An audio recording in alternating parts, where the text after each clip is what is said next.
નજર કરીએ સુપરફાસ્ટ સમાચાર પર। ગુજરાતમાં ગરમી તોડી રહી છે તમામ રેકોર્ડ। અમદાવાદમાં રેકોર્ડ બ્રેક ગરમી 46 ડિગ્રીને પાર। નડિયાદ, વડોદરા, બોટાદ અને ભરૂચમાં પણ તાપમાન 46 ડિગ્રીને નોંધાયું। અમદાવાદ સહિત અનેક શહેરોમાં વધ્યું તાપમાન। મહેસાણા, સુરેન્દ્રનગર, સાબરકાંઠા, બનાસકાંઠા અને રાજકોટમાં 46 ડિગ્રી તાપમાન। સૌ કોઈ ગરમીમાં શેકાયા। રાજ્યમાં હજુ 5 દિવસ હીટવેવની આગાહી છે। ગુજરાતમાં 70% વિસ્તારોમાં ગરમીનું ઓરેન્જ એલર્ટ। અમદાવાદમાં ગરમીનું રેડ એલર્ટ। સૌરાષ્ટ્રમાં 3 દિવસ હીટવેવની છે આગાહી। ઉત્તર ગુજરાતમાં રહેશે હીટવેવની અસર। સુરેન્દ્રનગરમાં 3 દિવસ રહેશે હીટવેવની અસર, તો ગાંધીનગર, અમદાવાદ, વડોદરા અને આણંદમાં પણ રહેશે વોર્મ નાઇટ। આગામી સપ્તાહમાં તાપમાનમાં સામાન્ય થાય તેવો નોંધાશે ઘટાડો। રાજ્યમાં 4 દિવસ બાદ ઘટશે ગરમી। કેટલાક ભાગોમાં તાપમાન 40 ડિગ્રી નીચું જવાની શક્યતા। હવામાન નિષ્ણાત અંબાલાલ પટેલે કરી આગાહી। 26 મેથી 4 જૂન વચ્ચે ગાજવીજ સાથે વરસાદની આગાહી। રાજ્યના કેટલાક ભાગોમાં વંટોળ સાથે વરસાદની શક્યતા। રોહિણી નક્ષત્રમાં રાજ્યના કેટલાક ભાગોમાં પડી શકે છે વરસાદ। 26 મે સુધી બંગાળના ઉપસાગરમાં ચક્રવાત સર્જાઈ શકે છે। 25 થી 28 મે સુધી દક્ષિણ ભારતમાં ચોમાસું બેસશે। અરબ સાગરના ભેજના કારણે ગુજરાતમાં પણ પડશે વરસાદ, તો 7 થી 14 જૂન વચ્ચે ચોમાસું બેસવાની શક્યતા।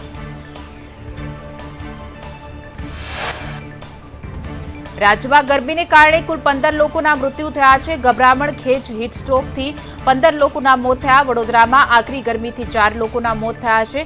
સુરતમાં ગભરામણ અને હીટસ્ટ્રોકને કારણે 10 લોકોના મૃત્યુ થયા। બનાસકાંઠામાં ગરમીથી 4 વર્ષના બાળકનું મોત થયું। રાજ્યમાં આકરી ગરમીને કારણે એક માસમાં 2500 લોકોને હોસ્પિટલ ખસેડવામાં આવ્યા। એક માસમાં 108 એમ્બ્યુલન્સને મળ્યા 2492 કોલ, તો અમદાવાદમાં 492, સુરતમાં 263, છોટાઉદેપુરમાં 168, વડોદરામાં 138, નવસારીમાં 115 કોલ્સ 108ને મળ્યા। વલસાડમાં 111, તાપીમાં 109, જૂનાગઢમાં 82 કોલ મળ્યા। જામનગરમાં 50, કચ્છમાં 53, જ્યારે ભાવનગરમાં 88 કોલ મળ્યા। ગાંધીનગરમાં સીએમ ભૂપેન્દ્ર પટેલની ડિઝાસ્ટર વિભાગ સાથે મહત્વની બેઠક યોજાઈ। હીટવેવ અને પ્રી મોન્સૂન કામગીરીની કરાઈ સમીક્ષા। સંબંધિત વિભાગના અધિકારીઓ રહ્યા ઉપસ્થિત, તો 2 દિવસ પહેલા જ મુખ્ય સચિવે પણ યોજી હતી બેઠક। અમદાવાદમાં 4 રસ્તાઓ પર મુકાયેલા સ્પ્રિંકલર સિસ્ટમ બંધ છે। સ્થળ પરથી પાણીની મોટર અને પાણીના ડ્રમ ગાયબ છે। સ્પ્રિંકલર પ્રોજેક્ટ ફેલ થતા લોકોમાં રોષ। સુરત શહેર ટ્રાફિક પોલીસ મોડે જાગી। ગરમીથી બચવા માટે રોડ પર મંડપ બાંધ્યા। ગરમીથી રાહત મળે તે ટ્રાફિક પોઈન્ટ પર બાંધ્યા છે મંડપ। સુરતમાં ગરમી વચ્ચે વીજ કાપથી લોકો પરેશાન છે। અમરોલીમાં રાત્રે 3 વાગ્યે વખત લાઇટ જતા લોકો વિફર્યા હતા। સ્થાનિકોએ જીઈબીમાં ફોન કર્યો છતાં કોઈ જવાબ નહીં। રોષે ભરાયેલા લોકો જીઈબીની ઓફિસે જતા કર્મચારીઓ ઓફિસ છોડીને ભાગ્યા। રાજ્યના 207 જળાશયોમાં જળસ્તર 50%થી નીચે હોવાની મળી માહિતી। રાજ્યના 86 ડેમમાં 10% કરતાં ઓછું પાણી છે। 207 જળાશયોમાં માત્ર 42.94% જ જળસંગ્રહ છે।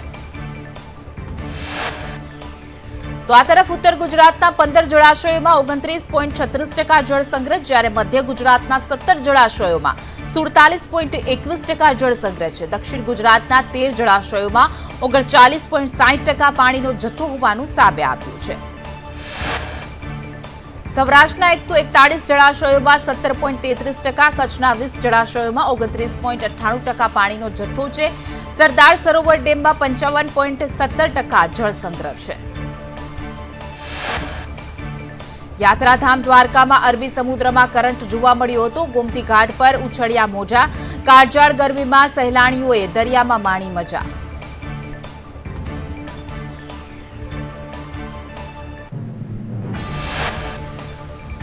દેશમાં એક સાથે 2 ઋતુઓનો અનુભવ। એક તરફ કેટલાક રાજ્યોમાં ગરમીનું રેડ એલર્ટ આપવામાં આવ્યું છે, જ્યારે બીજી તરફ રાજસ્થાન, દિલ્હીમાં તાપમાન 47 ડિગ્રીને પાર છે, તો બીજી તરફ કેટલાક રાજ્યોમાં વરસાદનું ઓરેન્જ એલર્ટ અપાયું છે। કેરળ, તમિલનાડુ, હિમાચલમાં વરસાદી માહોલ છે. કેરળના એર્નાકુલમમાં ભારે વરસાદથી જાણે ચોમાસું બેઠું હોય. તમિલનાડુમાં રસ્તા પર વહી નદીઓ, તો હિમાચલના બિલાસપુરમાં પણ સામાન્ય વરસાદ વરસ્યો. દેશના અનેક રાજ્યોમાં અગ્નજાળ. રાજસ્થાનના બાડમેરમાં તાપમાન 48 ડિગ્રીએ પહોંચ્યું. ચુરુમાં 47.4 ડિગ્રી, જેસલમેરમાં 47.2 ડિગ્રી તાપમાન નોંધાયું.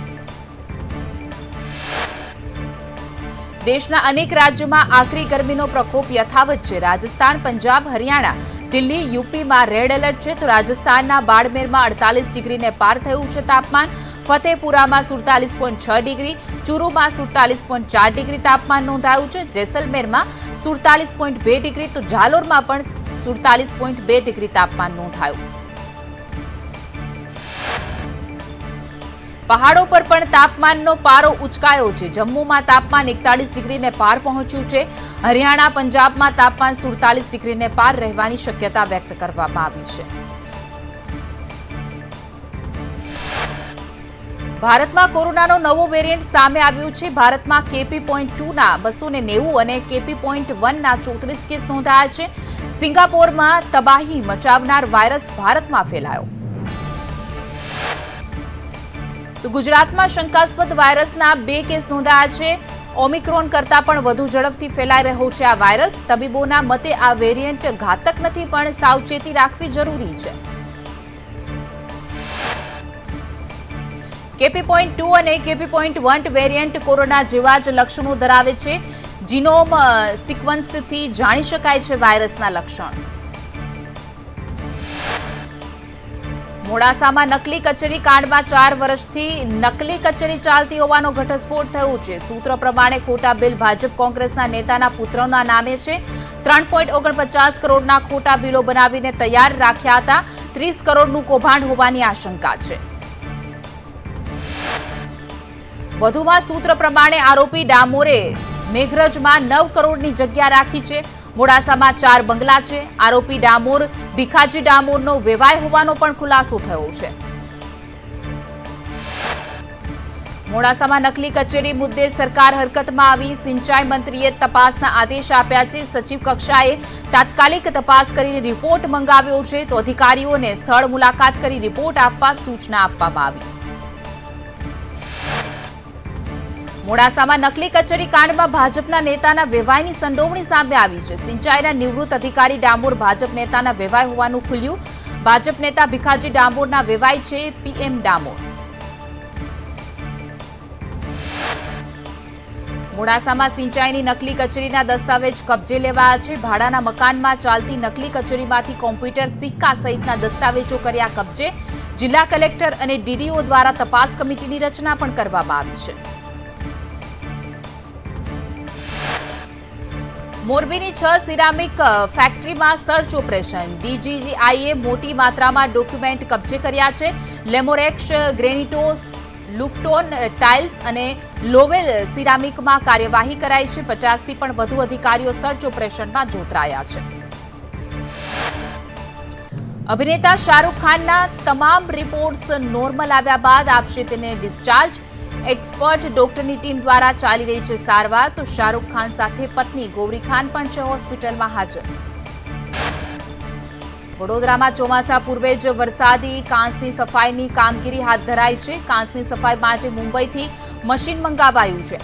JCB અને પોકલેન્ડ ન ઉતરી શકે ત્યાં કામ કરશે ડ્રેન માસ્ટર. કોર્પોરેશન ચૂકવશે આના 16 દિવસનું 9 લાખ ભાડું.